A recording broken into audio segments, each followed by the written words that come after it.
Well, good afternoon, ladies and gentlemen. I'm Jeffrey Daugherty. This is the new Cosmic Knowledge Channel, breaking boundaries, bashing borders, pulverizing paradigms, expanding envelopes, taking you to places you've never been before that you thought you'd never go.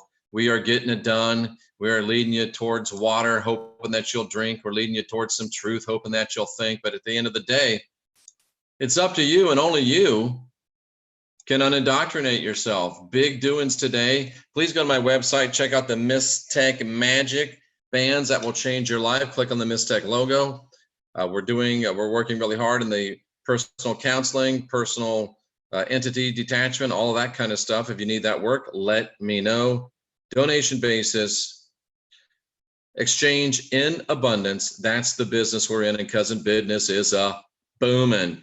Speaking of business as a booming, let's talk about the Alpha and the Omega. The beginning is the end.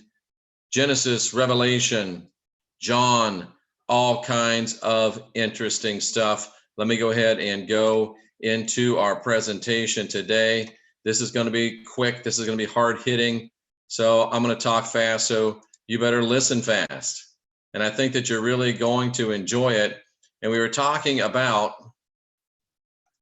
the Alpha and the Omega, the first and the last. We're talking about how the book of Revelation is really not properly a biblical book, but it's a book of arcane wisdom, knowledge. Talked about John himself not dying, but going into a portal. We talked about Revelation chapter 1. And then we're on Revelation chapter 4. And let me just go to what I'm talking about, show you Revelation chapter 4. And I'm also going to pull up from my book, Final Message of the Last Apostle, and we're going to look in on that. In fact, I think we'll just go straight there. We'll go to Revelation 4, and we'll go to my book, Final Message of the Last Apostle. And we're on Revelation chapter 4. Let me go ahead and bring you in on this. Revelation chapter 4. We're going to talk about what really is going on in Revelation chapter 4. And we're going to jump up a little bit before it. John sees a door. He's called up hither, up to a throne. It looks like everybody says, oh, this is God's throne. And let's look and see what the Greek actually says. I looked and behold, a door was opened in the heaven. This is my book, Final Message of the Last Apostle, featured on Coast to Coast AM with George Norrie. A gateway opened before me in the skies. Folks, this is 2018. When gateways open before people in the skies and they go through them, we know those are portals. We know those are wormholes. We know those are vortexes. So John went up into the skies, looked before me, and a gateway opened before me in the skies. He heard a great noise that was pounding, quavering, and reverberating like a trumpet. People that have experienced alien abduction regularly report loud sounds and the feelings of a pulsing vibration as they are taken. He was told to ascend, to lift up, or rise suddenly, and at once he was whisked away in a blast or breath of air. And these accounts of John mirror the findings reported by both the most exhaustive, incredible scholarly studies of alien abduction and encounters. Specifically, I'm talking about the scholarly work that I just lost. That's all right. I'm talking about the scholarly work. Let me go back down here to the right page. Sorry about that, ladies and gentlemen. First out with my new fingers, but we'll make it work. We will make it work. So just talk amongst yourselves. Here we are. So he's whisked up into this scenario, and he begins to look around. And as I find back to where I am, a throne was set in heaven. I was talking about the Bullard's standard outline of abduction, Nyman's alternative outline. Abductors feel that something is unknown. They're forcibly taken from terrestrial surroundings. They're pulled through a portal of some type, and they're given a tour of a ship. Listen to this. A throne was set in heaven. One on the throne, jasper, emerald, rainbows, 20 seats, elders, voices coming out of a throne. Let's look at it in the original languages. I saw a great seat in the heavenly. Someone was sitting on it. His outward appearance or his clothing was the color of bronze trimmed in red. And encircling the sea The seat was a floor that looked like it was emerald green. And around that center seat, there were 24 other seats where I saw mature men sitting in them, dressed in cloaks that were brilliant and had bands on their heads that looked like gold. If you've ever been on the bridge of a ship or in the control room of any military or paramilitary installation, you've seen a scene exactly like this. Me, I spent 6 years serving my country in the United States Air Force abroad. 2 of those years, I was assigned to the Aircraft Maintenance Job Control Center for a squadron of C-130 and C-141 aircraft on Rhein-Main Air Force Base in Germany. That scene portrayed is one of the very familiar to anyone with similar experience. A central chair surrounded by an arc of workstations, personnel wearing uniforms, communication devices on their heads. Is the writer seeing the command deck of a ship? That's entirely consistent with the spacecraft that is seen in the Bullard studies. And out of the throne proceeded lightnings, thunderings, and voices. Out of the center console came lightnings, thundering, and voices. Have you ever seen Star Trek? Captain Kirk talking to his chair, voices, lights coming out of his chair. And there were 7 lamps of fire burning before the throne. How else would a first century mind explain view screens of a ship? Ladies and gentlemen, Revelation chapter 4 is talking about Yahweh's ship. Revelation chapter 4 is talking about Yahweh's ship, ladies and gentlemen. There is no doubt about that. I think if you look at it objectively, I think if you look at it as a scientist, if you look at it as a person with objectivity, if you look at it as a scholar, it's a ship, or it's just as likely to be a ship as it is some ayahuasca vision from some goat herder in AD 100. It looks like a ship. It sounds like a ship. And if it walks like a ship and quacks like a ship, it's probably a ship full of ducks. I'm Jeffrey Daugherty. This is the New Cosmic Knowledge Channel, and we are going over Alpha and Omega, the beginning and the end. We're talking about Yahweh's ship. Now, let me shift gears just one little bit and get into some Bible Hub and give you the actual scriptures of it again, because I want to point out something to you. The first part of Revelation chapter 4 is factual information. It's being related by John when he went up and was given a vision of this ship of Yahweh. If it was Yahweh, the God trying to pass himself off as Yahweh. So Revelation 1 through 4, that talks about the actual mechanics and build and appearance of the ship. And then Revelation 6, 5 through 11 is the mind of a psychopath, a sociopath, what's the other word? Psychopath, sociopath, narcissist. Talk about how powerful he is and how much people worship him. Have you ever known a psychopath that didn't talk about how powerful they were and how many people worshiped them and loved them and how great they were and how powerful they were? Yahweh, or the being pretending to be Yahweh, was nothing but just one more run-of-the-mill psychopath of the garden variety. Now, as we move on a little bit more, I want to start blowing your mind now. Yahweh in a spaceship, that's just normal stuff around here. You should be used to that by now. Let's really start blowing your mind. Let's really start giving you something to think about. Let's really start giving you something to consider, because let's talk about right now a tie-in, ladies and gentlemen, a tie-in between the book of Revelation and Genesis chapter 1. In the beginning, the gods and goddesses created the heavens and the earth. The earth became without form and void, and darkness was upon the face of the deep. Genesis 1:1, the world's created perfect. Genesis 1:2, something happened to where it became without form and void. Jeremiah reads and says, I beheld the earth, and lo, it was without form and void. Do you see that? Was without form and void. Was without form and void. The only 2 places in Scripture that the earth is ever seen in that condition, because Jeremiah is talking about the condition between Genesis 1:1 and 1:2. Heavens, no light, no men, no birds, fruitful place broken down, How and why were they broken down? They were broken down at the presence of the Lord and by his fierce anger. Get back in and read on further in Revelation in what Yahweh did with that ship.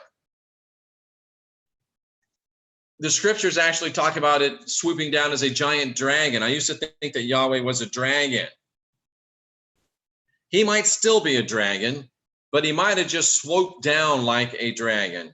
I'm sure he is a reptilian, that's no doubt, but he could just be a dragon-like person, and he could have come and destroyed everything with that ship that we just showed you that he had. And if you continue to read on in that passage, that's exactly what he does, is uses that ship to wreak havoc and to wreak destruction on planet Earth. Let's show you that real quickly again. I got to pull it back up. I'm not very good at this.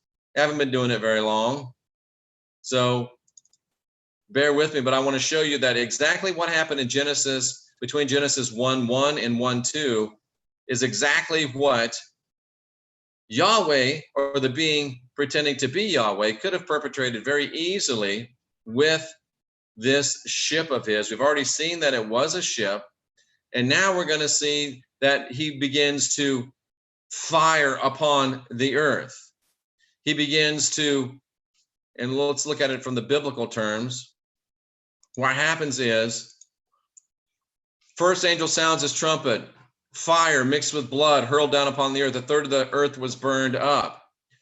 And if you think about it, it could very easily be a horrific biological agent being deployed upon the oceans. From Exxon Valdez to Fukushima, we've seen this kind of stuff before. We know it happens. It's not something that is strange or foreign to us. And if you follow that passage of scripture right down through, you will see that Yahweh did indeed fire upon the earth, destroy the earth, and almost completely obliterate it.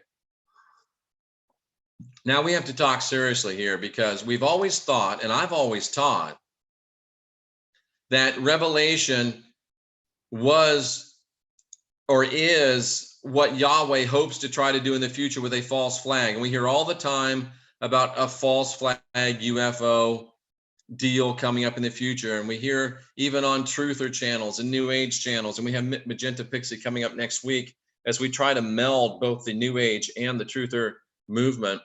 And we hear about, oh, there's going to be this false flag, there's going to be this alien invasion. But the fact of the matter is, ladies and gentlemen, Revelation is not talking about something that Yahweh is going to try to do in the future.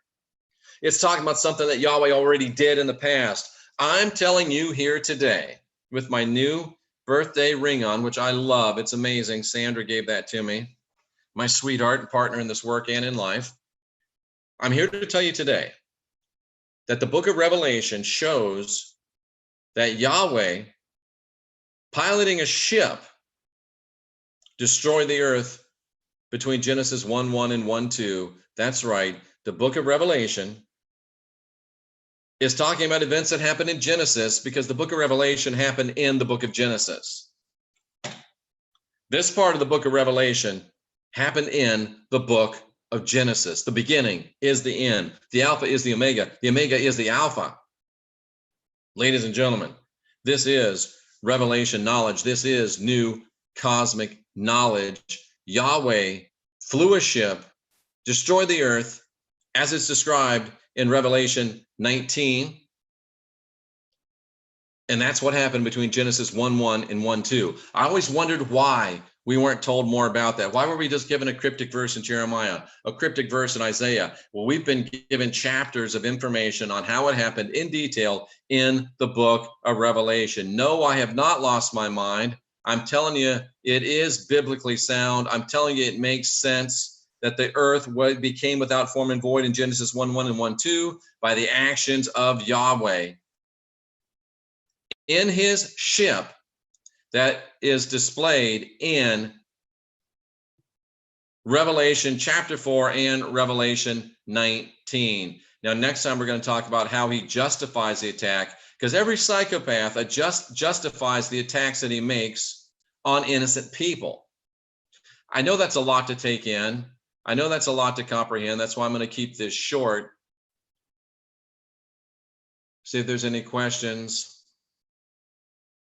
I think the dragon's plasma, noise, fire, lightning, floods, tsunamis, this will repeat itself in the beginning. Maybe. I think he came in a ship and destroyed the earth.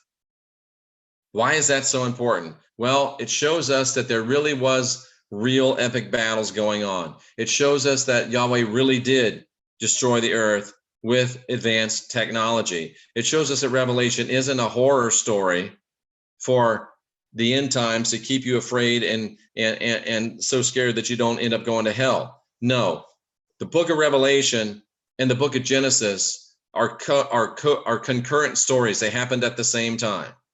And the Protestant reformers knew this. It wasn't until the Jesuits created eschatology and all the silly Christians, daughters and sons of the Protestant Reformation, now preaching doctrine that was created to defeat the Protestant reformers. Come on, man.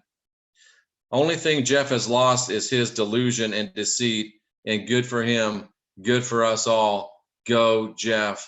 Thank you very much, Wendy. I'm telling you, ladies and gentlemen, there's so much more to discover. The end is the beginning. The Alpha is the Omega. And we're going to keep going on. I just want to give you little snippets because this is powerful stuff.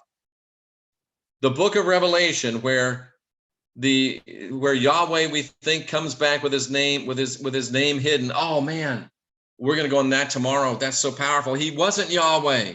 He was faking with the name Yahweh. Dudes, this is powerful stuff. Today, know this. The book of Revelation, the book of Genesis happened at the same time. And Yahweh flew a craft as described in Revelation to destroy the earth between Genesis 1:1 and 1:2. Wow.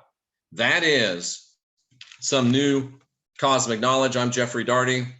I welcome you to unindoctrinate yourself, to guide your own spirit, to master your own ascension, to be your own guru. Keep asking questions, keep questioning answers. And more than anything else, ladies and gentlemen, make sure that you remember you're divine, you're sovereign, and you're free. Until next time, I'm Jeffrey Daugherty, saluting you for being here, seeking after truth.